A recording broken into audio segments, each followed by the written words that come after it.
ব্যবসা বাণিজ্যের বিশ্লেষণ নিয়ে ডিবিসি নিউজের নিয়মিত আয়োজন ইসলামী ব্যাংক টালি খাতায় স্বাগত জানাচ্ছে আমি হিমাদ্রি রাহা। মেঘের রাজ্য সাজেক যেন এখন এক পোড়া জনপদ। সোমবারের আগুনে ধ্বংস হয়ে গেছে 34টি হোটেল, 7টি রেস্তোরাঁ, 19টি দোকান এবং লুসাই ও ত্রিপুরা জনগোষ্ঠীর 35টি বাড়ি। সব হারিয়ে পথে বসেছেন ক্ষতিগ্রস্তরা।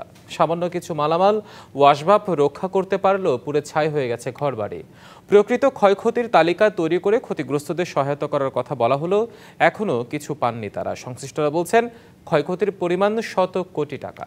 আর সাজেক ভ্যালিতে দমকলের কোনো স্টেশন না থাকায় পরিস্থিতি নিয়ন্ত্রণে প্রতিবন্ধকতার কথাও জানায় ফায়ার সার্ভিস। এসব নিয়ে আজকের আমাদের টালিখাতার আলোচনার বিষয় সাজেকের পর্যটন ব্যবসায়ীদের পাশে দাঁড়াবে কে। আলোচনায় আমাদের সাথে ভার্চুয়ালি যুক্ত আছেন ট্যুর গ্রুপ বিডির ব্যবস্থাপনা পরিচালক ও ট্যুরিজম অ্যাসোসিয়েশনের বাংলাদেশের সভাপতি ইমরানুল আলম এবং মার্কেট এন্ট্রান্স লিমিটেডের ব্যবস্থাপনা পরিচালক সৈয়দ সাফাতুদ্দিন আহমেদ তমাল। আপনার দুজনকে স্বাগত আজকে আমাদের ইসলামী ব্যাংক টালিখাতায়। শুরুতেই ইমরানুল আলম, আপনাকে দিয়ে শুরু করতে চাই। যেটি আসলে যে অনাকাঙ্ক্ষিত একটি ঘটনা ঘটে গেল গতকালকে সাজেকে, এই যে অগ্নি দুর্ঘটনার বিষয়টি, আসলে সাজেকের মতো একটি পর্যটন এলাকায় পর্যাপ্ত অগ্নি নির্বাপন ব্যবস্থা ছিল কি? ধন্যবাদ। আসলে সাজেক জায়গাটা প্রত্যন্ত অঞ্চল একটা জায়গা। তো আমরা যখন এখানে রিসোর্ট করি বা এখানে যখন পর্যটন শুরু করি তখন থেকেই আসলে আমরা সরকারি উদ্যোগে এখানে অগ্নি নির্বাপন ব্যবস্থা বা যেটাকে আসলে ফায়ার সার্ভিস কিংবা ফায়ার সার্ভিস শর্ট কোনো একটা এখানে স্টেশন আমরা শুরু থেকে চাচ্ছিলাম, সেটা আসলে নেই। তো ব্যক্তিগত পর্যায়ে আমাদের প্রতিটি রিসোর্টেই ফায়ার এক্সটিংগুইশার বা ফায়ার বল আছে, কিন্তু আসলে কালকে যে আগুনটা ছিল, আমি যেহেতু সরেজমিনে এখানে ছিলাম, ওইখানের আসলে আগুন এই ফায়ার এক্সটিংগুইশার বা ফায়ার বল দিয়ে কোনোভাবে নেভানোর মতো কোনো পরিস্থিতি ছিল না। তো আপনার যদি ওই ওই প্রশ্নের উত্তর আসলে আমি যদি সংক্ষেপে বলতে, তো আসলে এখানে নেই। অর্থাৎ এ বিষয়ে আমাদেরও বেশ কিছু পর্যবেক্ষণ আছে, সেটা আপনার সাথে আলাপ করবো। তার আগে আমরা একটু সৈয়দ সাফাতুদ্দিন আহমেদ তমাল আপনার সাথে যুক্ত হতে চাই। একটা বিষয় আমরা দেখি, দুর্ঘটনা ঘটার পরই প্রতিকার, প্রতিরোধ এই শব্দগুলো আসে, এই ব্যবস্থাগুলোর কথা আমরা বলি। আগে কেন নয়? আসলে আমরা আগে কেন সেই বিষয়কে, একটা জিনিস যখন আমরা পরিকল্পনা করেই করে তুলবো, সেই পরিকল্পনায় কেন আমাদের প্রতিকার প্রতিরোধ ব্যবস্থাগুলো থাকে না? আসলে ত্রুটিটা কোথায়? আচ্ছা, এখন আপনি যে বললেন আমরাটাকে আগে জানতে হবে। আমরা তো মনে করি যে tour operator, private stakeholder, hotelier এবং গভর্নমেন্ট, এটা হচ্ছে আমরা। হ্যাঁ, তো আমরা তো সবসময় একত্রে চাই যে কোনো দুর্ঘটনা ঘটার আগে যাতে প্রিকশন নেওয়া হয়, যাতে কোনো ইমার্জেন্সি সিচুয়েশন আসলে যাতে সেখান থেকে আমরা রিকভার করে আসতে পারি। কিন্তু আমরা সবসময় কথা বলি হচ্ছে কি, বিপদটা আসলো তারপর মাথার উপর দিয়ে চলে গেল, তারপর এটা নিয়ে আমরা কথা বলা শুরু করি। আমাদের একটা আজ পর্যন্ত গভর্নমেন্টের সাইড থেকে আপনার ক্রাইসিস ম্যানেজমেন্ট কমিটি করা হয়েছে, অথচ আপনি চিন্তা করে দেখেন, ওয়ান আফটার অ্যানাদার আমরা কিন্তু একটার পর একটা ক্রাইসিস সিচুয়েশনে যাচ্ছি। If you think about back in 12 and 13 যখন লাগাতার হরতাল হলো, তখন পর্যটনরা অসহায়, আমরা সবাই অসহায়। 16 হলে আর্টিজান, আমরা আবার অসহায়। করোনার আঘাত, আমরা আবার অসহায়। গত বছর যেই আনরেস্টটা হলো, সেখানে আমরা আবার অসহায়। এবং পর্যটন এমন একটা শিল্প যে সবার আগে ক্ষতিগ্রস্ত হয় এবং ঘুরে দাঁড়ায় সবার পরে, কারণ মানুষজন সেটেল ডাউন হবে, তারপর বেড়ানোর কথা চিন্তা করবে। এই যে আমি যতদূর জানি, ইমরান ভাইয়েরই ওইখানে 5-7টা প্রপার্টি আছে। 100 কোটি টাকা ইজ নাথিং আমার হিসাবে। এটা 150 কোটি বা 200 কোটি টাকার উপরে হতে পারে, ইমরান ভাই আরো ভালো বলতে পারবে। তো যেটা বলছিলাম যে ক্রাইসিস ম্যানেজমেন্ট কমিটি আমাদের এখানে নেই। সহায়তা আমি অফকোর্স, আমি আবারও গভর্নমেন্টকে সাথে নিয়েই আমরা বলতে চাই, এই জায়গাটা থেকে গভর্নমেন্টের ইনভলভমেন্ট এই মুহূর্তে আসলে খুব বেশি প্রয়োজন। কারণ তাদের এতগুলো টাকা ইনভেস্টমেন্ট সেখানে আছে, এটা উঠে আসতে হবে। যা ক্ষতি হয়েছে সেটা সম্পূর্ণ না দিলেও পাশে অন্তত দাঁড়িয়ে, আমি অলরেডি যতটুকু জানি ডিসি মহোদয় কথা দিয়েছেন যে ক্ষয়ক্ষতির পরিমাণটা জেনে উনি ক্ষতিগ্রস্তদের সহায়তা করবেন। কিন্তু এই ডিক্লারেশনটা আসলে এখনই আসা উচিত, কারণ দিন যায় আমরা সবকিছু ভুলে যাই। নিশ্চয়ই, আসলে এই যে ক্ষতিটা হয়েছে, অথচ পর্যটন খাতটা আমাদের সম্ভাবনাময় একটা খাতের অন্যতম অংশ। তারপরও প্রত্যেকবার যে কোনো প্রতিঘাত হোক, যে কোনো দুর্যোগ বা দৈব দুর্বিপাক হোক, আগে কিন্তু আঘাতটা আসে পর্যটনের উপর এবং ঘুরে দাঁড়ায়ও পড়ে। আপনার সাথে আমরা আরও আলোচনা করব। ইমরানুল আলম, আপনি এখনও সাজেকে আছেন। আসলে যে বিষয়টি, সাজেক একে তো পার্বত্য এলাকা, তার উপর পাহাড়ি অঞ্চল, পানির একটা সংকটও আছে। আসলে বললেই যে সাথে সাথে সেখানে ফায়ার সার্ভিসের গাড়ি পৌঁছাতে পারবে এরকম দুর্গম এলাকায়, যদিও যোগাযোগ ব্যবস্থা আছে, সেই সংকীর্ণ রাস্তা দিয়ে কতটা সাথে সাথে রেস্কিউ করতে হবে তার একটি প্রশ্ন থেকে যায়। এত সত্ত্বেও কিন্তু সেখানে একটা এত বছর ধরে যে পর্যটনটা হয়ে আসছে, এখনো কেন সেখানে আসলে অগ্নি নির্বাপন ব্যবস্থা একটা স্থায়ী ব্যবস্থাপনাটা হয়নি? আপনার পর্যবেক্ষণ কি বলে আসলে? আমি আসলে নিজেও আসলে এই মুহূর্তে সাজেকে আছি, এবং বেশ মর্মাহত অবস্থায় আমি একা না, আমরা যারা ছিলাম, যাদের ক্ষতিগ্রস্ত হয়েছে বা যারা কানেক্টেড, প্রত্যেকেই আসলে খুবই মানে ভালনারেবল একটা সময়ের মধ্যে দিয়ে যাচ্ছি। তো এখানে আসলে এই বিষয়টা তো প্রাইভেট কোনো বিষয় না। এই বিষয়টা আমার মনে হয় যে এটা একটা পাবলিক বিষয়, এটা একটা গভর্নমেন্টের ইস্যু। আমরা যেটা পারি যে আমরা আমাদের যতগুলো রিসোর্ট আছে তার সামনে পার্সোনাল হাউস রেখে সেখান থেকে হয়তো বা ছোট পরিসরে আমরা সেটা একটা নির্বাপন ব্যবস্থা রাখতে পারি। কিন্তু গভর্নমেন্ট থেকে যদি আসলে এইরকম একটা বড় জায়গা, যেখানে এত বড় একটা পর্যটন এবং সেটা নিয়মিত পর্যটন, অন্যান্য অনেকগুলো জায়গা আমরা দেখি যেখানে পর্যটনটা সিজনাল হয়, কিন্তু সাজেক কিন্তু একটা 12 মাসের একটা সময়, যেখানে মানে প্রায় 12 মাসই পর্যটক কোনো না কোনো ভাবে আসছে, কম হোক বা বেশি হোক। সেই জায়গায় আসলে গভর্নমেন্টের যে উদাসীনতা, এই যে কৃপণতা এই বিষয়টাতে, এটা আমরা আসলে এখনো বুঝতে পারি না। আমরা ওই যে প্রতিনিয়তই হয়তো বা আপনাদের একটা প্রোগ্রামে আমি বলেছিলাম যে আমরা গার্জিয়ানের যে একটা অভাব, সেই অভাবটা বিগত 10 বছর ধরে আমরা অনুভব করছি যখন থেকে আমরা আছি, এখনো তাই। আমাদের মনে হচ্ছে যে আমরা এই যে একটা খারাপ সময়ের মধ্যে যাচ্ছি, এখানে হচ্ছে কে কাকে দোষ দিবে এখন। অনেকে হয়তো রিসোর্ট মালিক যারা, তাদেরকে দোষারোপ করার চেষ্টা করবে, তারপর যারা এখানে পর্যটন নিয়ে কাজ করছে তাদেরকে, আলটিমেটলি মানে কোনো না কোনো ভাবে সেটা আমাদের গায়ে এসে পড়ছে, ক্ষতিগ্রস্ত আমরা, তারপর সেটার ভাগিদারও আমরা, সারা দেশব্যাপী এটা নিয়ে সমালোচনা হয়তো হবে, কিন্তু আলটিমেটলি কোথায় আসলে উদ্যোগ, কোথায় এটা নিয়ে ভালো কাজ হয়েছে, কোথায় শুধু আমি সাজেককে বাদ দিয়ে অন্যান্য পর্যটন স্পট নিয়ে বলি, কোন পর্যটন স্পটকে কেন্দ্র করে কি ধরেন যে তোমার ভাই বললেন যে একটা ওরকম কমিটি করা হয়েছে কিনা, কিংবা অগ্নি নির্বাপন ব্যবস্থা, যেমন মাঝখানে সেন্ট মার্টিনে আগুন লেগেছিল, তো ওখানেও তো আসলে তেমন কিছু নাই। আলটিমেটলি কোনো জায়গায় কিন্তু খুব ভালো উদ্যোগ আমরা এখন পর্যন্ত দেখছি না। আমাদের যখন একটা খারাপ সময় আসে, তখন কিছু মিডিয়াতে হয়তো বা আমাদেরকে বলা হয় কথা বলার জন্য, বা আহ, অনেকগুলো প্রিন্ট মিডিয়াতে এটা নিয়ে লেখালেখি হয় 1 2 দিন 3 দিন, তারপরে সবাই ভুলে যায়। আমরা যারা ভুক্তভোগী, আমরা যারা ক্ষতিগ্রস্ত, আমরা আমাদের মধ্যে স্ট্রাগল করে আবার নিজেদেরকে ওঠানোর চেষ্টা করি। তারপর দেখা যাচ্ছে আবার হয়তো বা কোনো একটা অন্য কোনো একটা সমস্যা আসবে যেটা আমরা ভাবি নাই, বা যেটা হয়তো রেগুলার না। আবার সেটা নিয়ে আমরা হয়তো বা আনরেস্ট চিন্তা ভাবনা করবো, কথাবার্তা বলবো।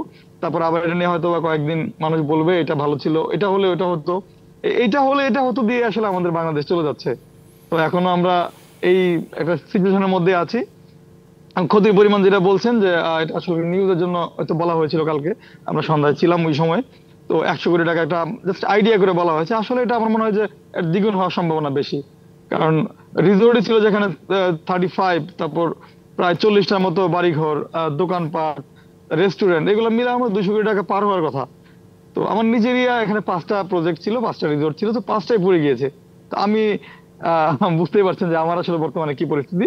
তারপর আসলে আমি চাই যেন গভর্নমেন্ট এখন যেগুলো টিকে আছে বা নেক্সটে যখন হবে, এগুলো নিয়ে যেন ভালোভাবে কাজ করে, এবং একটা গার্ডিয়ান যে একটা বিষয়, এই গার্ডিয়ান ফিল্ডটা যেন আমরা পাই, অন্তত বাংলাদেশ ট্যুরিজমের ক্ষেত্রে। নিশ্চয়ই, আসলে সমবেদনা জানানো ছাড়া এই মুহূর্তে আসলে কী বা করার আছে। আপনারা থাকুন আমাদের সাথে, আমরা একটা বিরতিতে যাচ্ছি, বিরতির পর ফিরে এসে আমরা আবারও আলোচনায় ফিরবো। দর্শক, বিরতি নিচ্ছে ব্যবসা বাণিজ্যের বিশ্লেষণী ডিবিসি নিউজের নিয়মিত আয়োজন ইসলামী ব্যাংকের টালি খাতায়, সঙ্গে থাকুন। আবারও স্বাগত। ব্যবসা বাণিজ্যের বিশ্লেষণী ডিবিসি নিউজের নিয়মিত আয়োজন ইসলামী ব্যাংক টালি খাতায়। আলোচনার বিষয় সাজেকের পর্যটন ব্যবসায়ীদের পাশে দাঁড়াবে কে। আমরা আবারও ফিরছি আলোচনায়। সৈয়দ সাফাতুদ্দিন আহমেদ তমাল, আপনাকে দিয়ে বিরতি পর শুরু করতে চাই। আসলে এই যে ক্ষতিটা হয়ে গেল, আমরা প্রত্যেকবারে দেখি ক্ষয়ক্ষতি যখন হয়ে যায় নানান ঘোষণা আসে, সবকিছুই হয়। ক্ষুদ্র ব্যবসায়ী যারা আছে তারা একে তো ব্যাংকিং লোন পান না, ব্যাংকিং লোনও জটিলতা, নানা ধরনের এসএমই লোন প্রাপ্তিত জটিলতা, বিশাল জটিলতার মধ্যে তারা পড়ে যান। এই মুহূর্তে আসলে ব্যবসায়ীদের ক্ষতিটার পাশে তারা কে দাঁড়াবে, কিভাবে আসলে উপায় এই ক্ষতিটা পুষিয়ে ওঠার?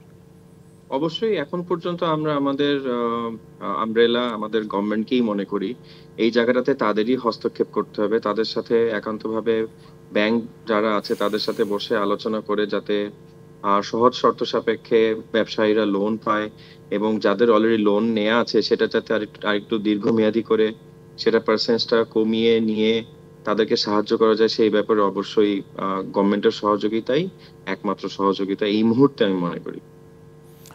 নিঃসন্দেহে। এছাড়াও আরেকটি বিষয় যেটি, যারা এই প্রকল্পগুলো ছোট ছোট ছোট ছোট উদ্যোক্তারা যারা আছে তাদের মধ্যেও কি কোনোভাবে একটু একসাথে একীভূত হয়ে ছোট ছোট সমিতি করে এই জন্য রিস্ক ম্যানেজমেন্টটা তৈরি করা যায় কিনা, যেহেতু সরকারিভাবে ব্যবস্থাপনার ক্ষেত্রে একটু দেরি হয়, এই ধরনের কোনো চাওয়া আছে কিনা বা আপনার? হ্যাঁ, নিশ্চয়ই। কারণ আমার কাছে মনে হয় যে ওখানে হোটেলিয়ার যারা আছেন, একটা অংশ হচ্ছে গিয়ে যারা ওখানকার স্থায়ী তারা হোটেল বানিয়েছেন। আরেকটা বড় অংশ কিন্তু তারা হোটেলিয়ার হয়েছে ট্যুর অপারেটর হওয়ার পরে। তার মানে হচ্ছে গিয়ে তারা পর্যটকদেরকে দীর্ঘদিন সার্ভিস দিয়ে আসছে। এবং কমপ্লায়েন্স গুলো তারা ঠিকঠাক মতো মেনটেন করে তারপর হোটেলিয়ার হয়েছে। এটা একটা বিষয়। আরেকটা হচ্ছে গিয়ে আপনার কাছে টাকা আছে, আপনি হোটেল তৈরি করে ফেললেন। কিন্তু আপনার হোটেল কিভাবে চালাতে হয়, কি কমপ্লায়েন্সেস মেইনটেইন করতে হয়, চেক ইন এর সময় কি করতে হয়, চেক আউট এর সময় কি করতে হয়, চেক আউট এর পর স্পেশালি রুমগুলো সবার আগে কি দেখতে হয় সেগুলো আসলে খুব জরুরি। যেমন কোনো একটা রুমের ভিতরে টিভি আছে। এখন স্বাভাবিকভাবে চেক আউট এর পর হোটেলিয়াররা পাঠায় টিভির রিমোট ঠিক আছে কিনা, পর্দা ঠিক আছে কিনা, অ্যামেনিটিস যেগুলো দেয়া ছিল সেগুলো তার ইনভেন্টরির সাথে মিলে কিনা।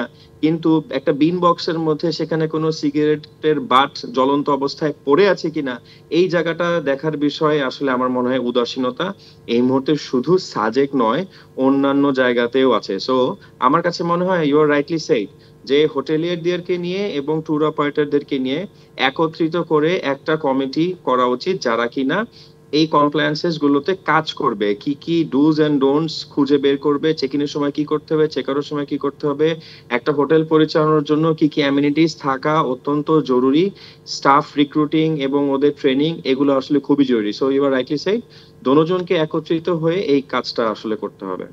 নিশ্চয়ই।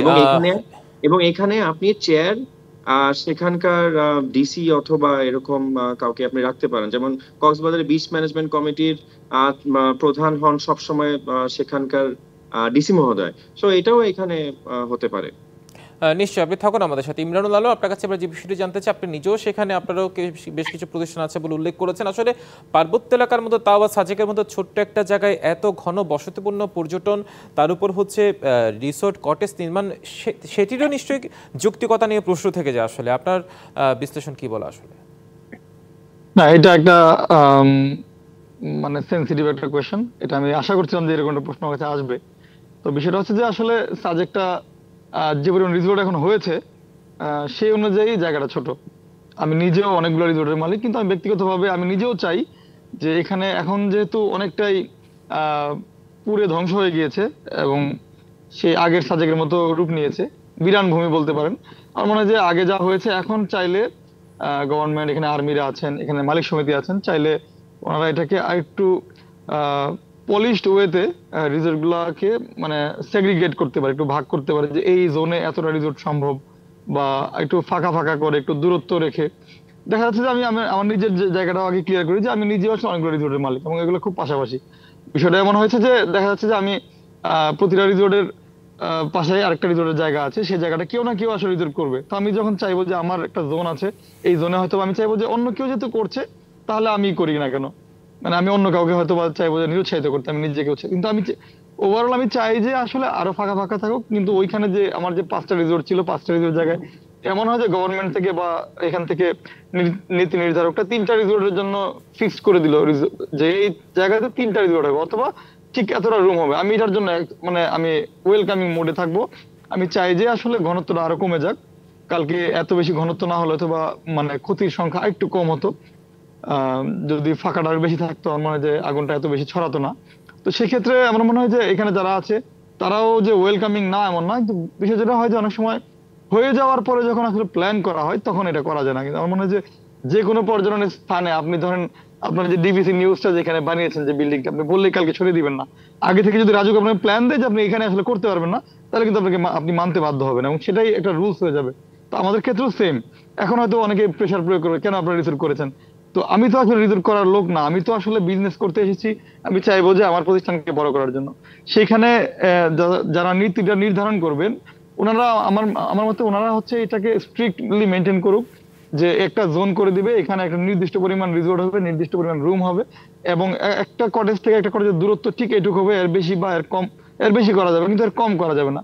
সেটা যদি ওনারা এখান থেকে নির্ধারণ করে দিতে পারে, আমার মনে হয় যে সেক্ষেত্রে সবাই মানতে বাধ্য হবে এবং সেক্ষেত্রে আর কোনো কনফিউশন থাকবে না। এবং যেমন রাস্তার পাশে এখন অনেক রিসোর্ট আছে, রাস্তা দিয়ে হাঁটার সময় আসলে পাহাড় দেখা যায় না।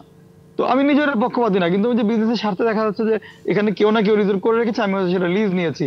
তো এরকম অনেকেই করছে, কিন্তু এখন চাইলে সেটাকে নতুন করে নিয়ম করে যে আমরা রাস্তার পাশে কোনো রিসোর্ট রাখবো না, সবগুলো পাহাড়ের নিচে নামিয়ে দিব এবং একটা দূরত্ব মেনটেন করব। আমার মনে হয় যে এই ক্ষেত্রে যদি এখন থেকে সেটাকে স্ট্রিক্টলি ফলো করা যায়, সাবজেক্টটা গুছিয়ে যাবে এবং সুন্দর একটা পর্যটন নগরী হিসেবে বাংলাদেশে সেটা মানে এস্টাবলিশড হবে।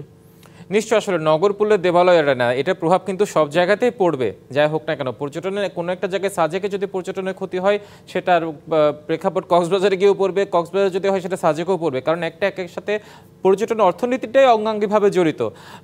সবশেষ প্রশ্ন, আসলে আপনাদের চাওয়াটা কি, ইমরানুল আলম? আমাদের এই মুহূর্তে আসলে চাওয়া বলতে আমাদের চাওয়া একটাই যে আমরা যে ক্ষতিটা আমাদের হয়েছে, আমি চাই না যে, আমি ব্যক্তিগতভাবে আমার ক্ষতিপূরণ চাচ্ছি না, আমি চাচ্ছি যে আমার আগামীকালকের যে ক্ষতিটা হবে সেটা এখন থেকে প্রিভেন্ট করা হোক। হ্যাঁ, আর যেহেতু এখানে অনেকগুলো রিজোর্ট পড়েছে, অনেক মানুষের দাবি দেওয়া থাকবে, গভর্নমেন্টের কাছে সবাই চাইবে, কেউ আর্থিক সহযোগিতা চাইবে, কেউ ফায়ার সার্ভিস চাইবে। আমি চাইবো যে আমার জন্য কেউ ভাবুক। হ্যাঁ, আমি ওভারঅল চাইবো আমার জন্য কেউ ভাবুক, আমার পর্যটনের জন্য কেউ একজন ভাবুক, সেটা গভর্নমেন্ট হোক বা তার আহ, কি বলে সিলেক্টেড একটা কোনো কমিটি হোক বা একটা টিম হোক, যেমন ভাইয়া বলছেন যে ডিসি মহোদয়ের আন্ডারে একটা টিম অর্থাৎ হোক। মানে আমি পরিকল্পিত চাইবো সোজা পর্যটনের কথা, কোনো বিকল্প নেই, সেই সাথে সরকারের জি, যারা একদম, আপনাদের একদম। সাথে যারা স্টেক হোল্ডার আছে তারাও যেন এই জায়গায় একটু আন্তরিক হয়। আপনাদের দুজনকে অসংখ্য ধন্যবাদ আজকে আমাদের ইসলামী ব্যাংক টালিখাতে এসে আপনাদের মূল্যবান সময় দেওয়ার জন্য। দর্শক, ব্যবসা বাণিজ্যের বিশ্লেষণে ডিবিসি নিউজের নিয়মিত আয়োজন ইসলামী ব্যাংক টালিখাতা আজ এ পর্যন্তই, সঙ্গে থাকুন।